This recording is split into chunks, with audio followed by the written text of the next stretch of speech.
third hour of the Elias Macko Show. We're with you straight through until noon and so much more ahead. We're going to begin this hour of the show with this story. Now, after a year at home with her baby, a Montreal mother expected to return to work. Instead, she was laid off. And then she was told she doesn't qualify for employment insurance. She says the rules exclude parents who take maternity leave, exposing what advocates call a serious flaw in the system. Let's find out a little bit more. Our pleasure to welcome Celia Johnston onto the program. Celia, welcome to the show.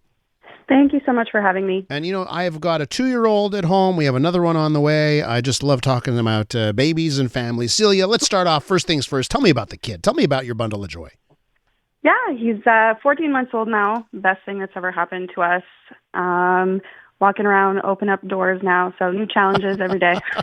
Best thing that's ever happened to us. I love hearing that. I love telling that story. I'll say it myself over and over and over again. So you take maternity leave, as many mothers do, most mothers do. Tell us about that experience. What happened to you? Tell our listeners the story here. Yeah, definitely. So in October 2024 is when I went off on my maternity leave. And I was set to return in October of 2025. And the week before I was set to return to work, my boss called me and told me due to the economic performance of the company that unfortunately she'd have to lay me off. So after that, the week of, I applied to employment insurance, and it took them 2 months to get back to me to actually let me know that my case was denied. Celia, as you tell your story here, one thing that goes through my mind, and it's probably because I've heard in the past, and maybe this is how things used to be done, but I've heard from people that were always worried that if they went on mat leave or if they went on paternity leave, that their employer would figure out a way to, get rid of them. I just want to know, from your perspective, was there anything about you being laid off that didn't pass the sniff test for you? That's a great question. I definitely didn't go on mat leave thinking that this could happen.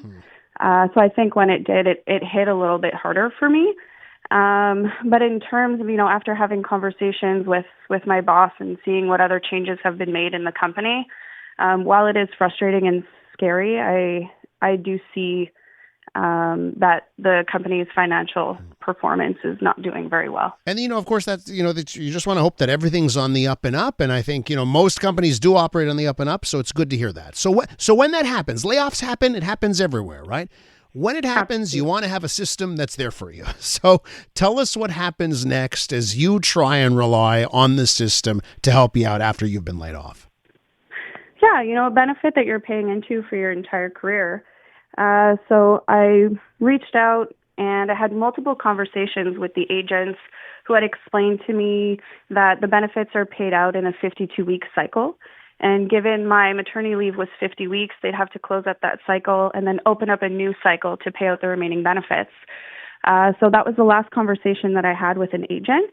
And so I was under the understanding that it would work out and that my benefits would be paid out. But then a few days later in my portal, I just received a message saying insufficient hours, claim denied. So it was quite surprising. Oh, so you see that in the portal. I imagine you pick up the phone right away. You got to talk to someone after you see that.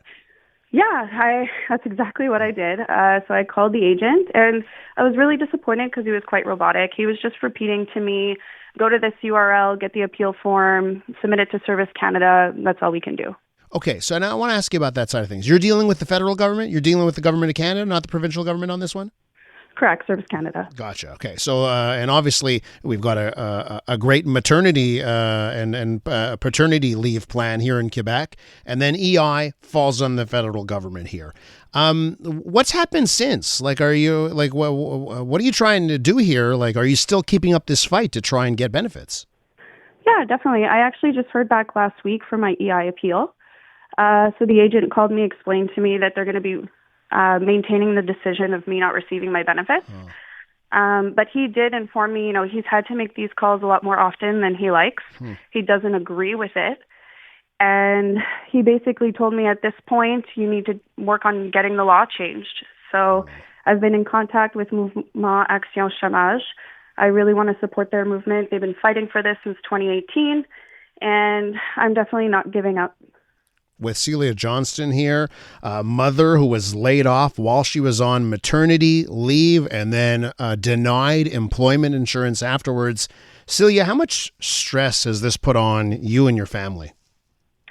It's definitely stressful, when you're joining the job market. You never know how long it's going to take. So going on, finishing my maternity leave after a year of already having, 50% of your income to then having zero income, you have to make arrangements, and it's stressful to not know how long it's going to take. I hate to say, has there been any positive aspects of this? I don't know, like not going back to work. You're like, well, okay, I got more time with my kid. Like, is there anything positive that's come out of this?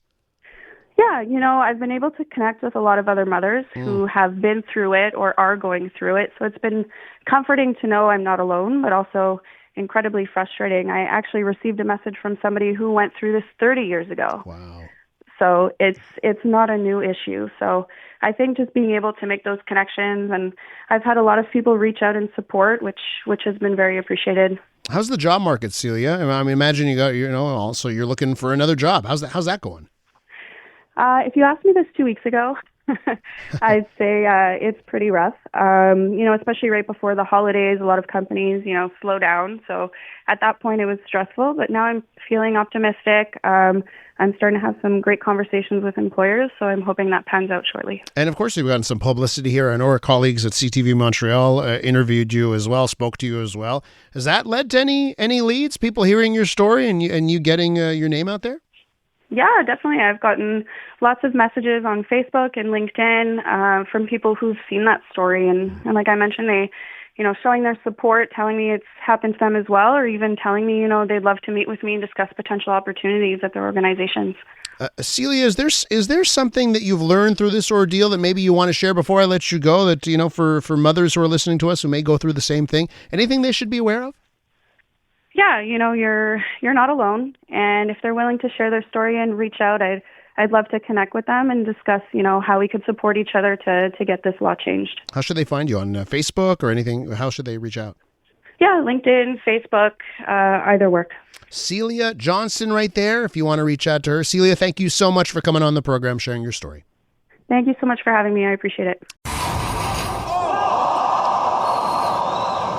I'm Dylan Playfair. And I'm Tyler Smith. We're putting loneliness in the penalty box by talking to some of our favorite athletes about the importance of friendship. This is Bromance. Bromance is brought to you by Charm Diamond Centers, proudly Canadian-owned and operated. Charm has been part of your love stories and bromances for over 50 years. And you can find Bromance on the iHeartRadio network or wherever you get your podcasts.